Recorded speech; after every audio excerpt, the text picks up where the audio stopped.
महाराज जी राधे राधे। महाराज जी मैं ये जानना चाहता हूँ कि ऐसी मान्यता है कि गंगा स्नान करने से इस जन्म और पूर्व जन्मों के पाप नष्ट हो जाते हैं। महाराज जी इस जिज्ञासा का निदान। हाँ, इसमें कोई संशय नहीं।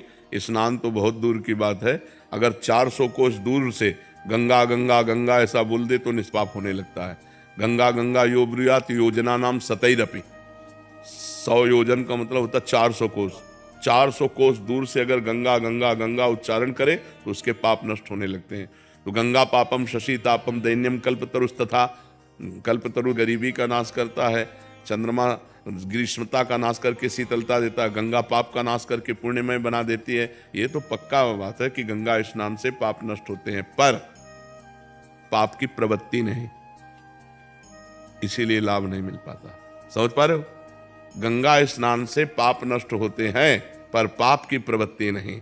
भगवान के भजन से पाप की प्रवृत्ति का नाश हो जाता है। तो इसलिए गंगा को भी पवित्र करने के सामर्थ्य भगवान के भजन कर। तीर्थी कुर्वन्ति तीर्थानि, जो निरंतर भगवान के नाम जप में डूबे हुए, भगवान के ध्यान में डूबे हुए, वो गंगा में चरण रखते हैं तो गंगा निष्पाप हो जाती है। गंगा पाप हरण करने में परम समर्थ है, इसमें कोई संशय नहीं, पर पाप की प्रवृत्ति नहीं। पाप की प्रवृत्ति का नाश होगा अध्यात्म भजन के द्वारा। जब तक चित्त भगवान में नहीं जोड़ोगे तो गंगा नहा के आए और फिर पाप कर लिए तो लाभ क्या मिला? हाथी का स्नान। हाथी जैसे स्नान करके आया और सूंड में रज लिया, ऊपर डाल लिया, तो स्नान का मतलब क्या रहा? गंगा नहा के आए फिर पाप कर लिए, फिर गंगा नहाए फिर पाप कर लिए। तो वो बस वैसे ही है, स्नान किया और लौट गए धूल में, तो वो बस।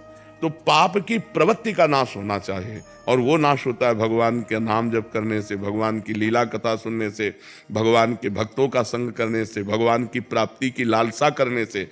और जहाँ पाप की प्रवृत्ति नष्ट हुई तो आप जहां भी हो गंगा के समान पवित्र हो, गंगा के समान पवित्र करने वाले हो। सा